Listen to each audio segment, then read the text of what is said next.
สวัสดีค่ะวันนี้เดี๋ยวเราจะพาทุกคนไปเที่ยวคลายเทอร์โนกันนะคะเป็นอุโมงค์นะคะที่ข้ามแม่น้ำคลายโดยที่ข้ามใต้แม่น้ำนะคะโอเคเราไปดูด้วยกันเลยไปค่ะคลายเทอร์โนนี้นะคะจะอยู่ที่กลาสโกว์สกอตแลนด์นะคะแล้วก็เป็นอุโมงค์นะคะที่คู่กันไป2อุโมงค์นะคะเริ่มต้นจากไวอินช์นะคะไปถึงนอร์ทนะคะแล้วก็อีกช่องหนึ่งนะคะก็จะเป็นจากโกลเวนนะคะไปถึงที่เซาท์นะคะในทางตะวันตกของเมืองกลาสโกว์นะคะอันนี้เป็นสะพานข้ามถนนเฉยๆเนาะข้ามมาอีกฝั่งหนึ่งยังไม่ถึงคลายเทอร์โนนะคะแต่มันสามารถจะไปเชื่อมกันได้นี่เมื่อกี้เราอยู่ถนนโครโรดตอนนี้เรามาอยู่ถนนดัมบาร์ทันแล้วนะคะเพียงแค่ข้ามอุโมงค์นี้มานี่นะคะแล้วก็จะมาเชื่อมกับคลายเทอร์โนนี่คลายเทอร์โนเซาท์บาวด์Entry ก็จะเป็นทางเข้าทางด้านใต้นี้นะคะแน่เป็นทางคนเดินแล้วก็ทางคนขี่จักรยานนะคะ pedestrians ก็คือทางคนเดินโอเคความยาวของอุโมงค์คลายนี้นะคะก็จะยาวประมาณ762เมตรค่ะจากทั้ง2ด้านนะคะทั้งนอร์ทแล้วก็เซาท์นะคะทั้งทางเหนือและทางใต้นะคะตรงนั้นก็เป็นนี่นะคะถึงคลายเทอร์โนแล้วแต่ว่าด้านนอกนู้นนะคะด้านนอกนี้จะเป็นทางรถใหญ่รถยนต์นะคะส่วนตรงนี้เป็นทางรถจักรยานตรงนี้เป็นทางคนเดินป่ะเรามาจักรยานเราก็ไปทางนี้แหละไปเลยในอุโมงค์นะคะก็จะมีกล้อง CCTV ติดไว้ด้วยนะคะเพื่อป้องกันอุบัติเหตุ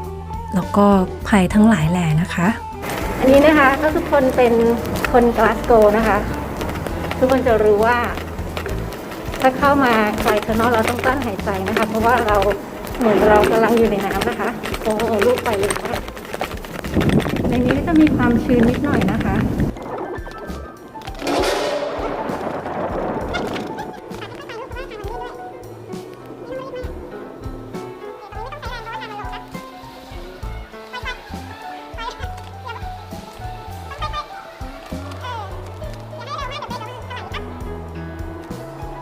กลั้นหายใจไหมอยู่ใต้น้ำในนี้หนาวมากนะคะอากาศเย็นกว่าข้างนอกเยอะเลย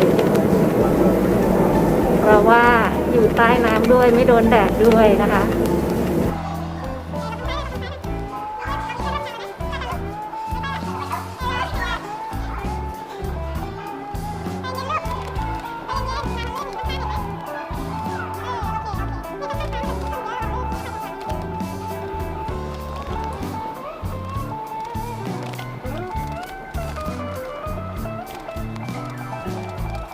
เราก็ถึงส่วนที่ลึกที่สุดแล้วนะคะก็เตรียมจะต้องขึ้นเนินแล้วนะคะนี่ก็จะออกแรงกันอย่างแรงยาวเลยทีเดียวค่ะจักรยานลงมาก็สบายนิดนึงแต่นี้ก็จะขึ้นลำบากนิดนึงนะคะยาวเลย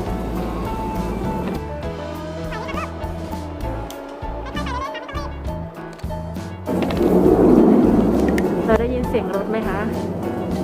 เสียงรถก็จะอยู่อีกฝั่งหนึ่งรถยนต์อุโมงค์คลายนะคะที่มี2อุโมงค์นี้นะคะอุโมงค์แรกนะคะทางนอร์ทนะคะทางเหนือนะคะเปิดใช้โดยควีนนะคะอลิซาเบธที่2ของอังกฤษนะคะในวันที่3นะคะกรกฎาคม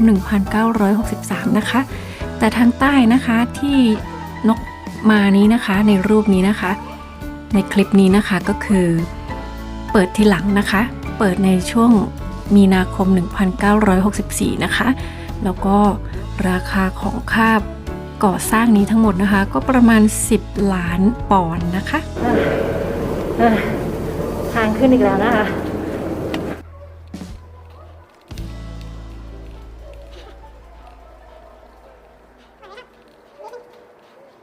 เห็นไหมสว่างข้างหน้าแสงสว่างที่ปลายอุโมงค์ตอนนี้นะคะเราก็มาอยู่ฝั่งใต้ของกลาสโกว์แล้วนะคะเมื่อกี้เราอยู่อีกฝั่งหนึ่งนะคะ อนนี้ก็ข้ามใต้แม่น้ำมาถึงฝั่งใต้ของกลาสโกว์แล้วค่ะ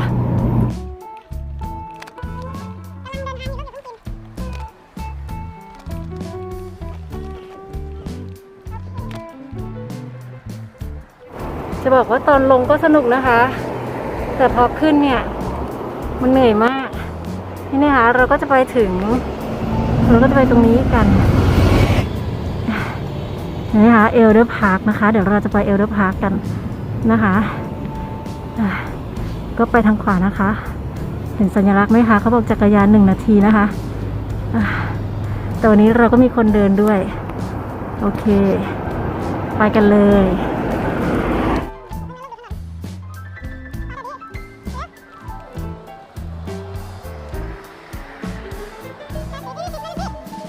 เรามาดูซิสเซอร์กันนะคะนี่ไงนี่เป็นซิสเซอร์นะคะที่มันแก่แล้วซิสเซอร์มันแก่แล้วเห็นปะ This is like coffee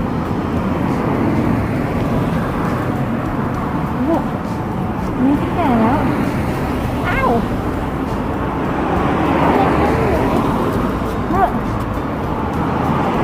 นี่คือดอกซิสเซอร์ที่มันแก่แล้วเห็นไหมมันก็จะหลุดออกมามันก็จะปลิวไปเหมือน คุณดอกไม้คุณซิสวนอื่น เห็นไหม คุณซิสวนอื่น ใช่ก็จะเหมือนเดลี่ไลออนมันจะแตกเห็นไหมมันบานแล้วมันก็จะพอมันบานแล้วมันก็จะอย่างนี้ลอยไปแล้วมันก็จะขึ้นที่อื่นโอเคไป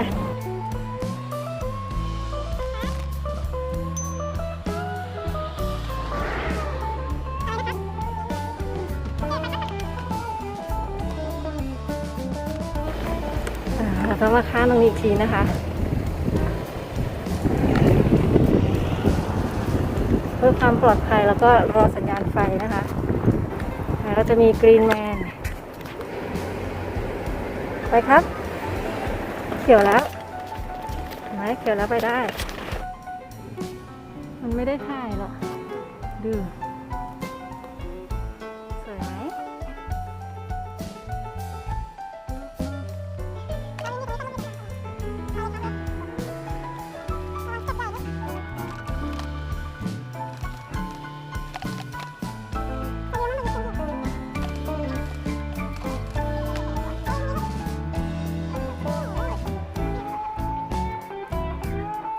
เราก็ถึงเอลเดอร์พาร์คแล้วเอลเดอร์พาร์ค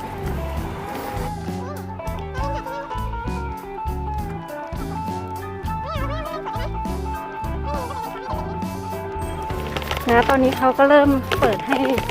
เล่นในสวนเด็กเล่นได้แล้วนะคะแต่ว่าเราก็ยังไม่ค่อยมั่นใจเท่าไหร่นะคะ อย่าลืมกดติดตามนะคะกดไลค์กดแชร์กด Subscribe เป็นกำลังใจให้กันนะคะวันนี้ขอบคุณมากๆนะคะที่มารับชมคลิปนี้พบกันใหม่คลิปหน้านะคะวันนี้ลาไปก่อนสวัสดีค่ะ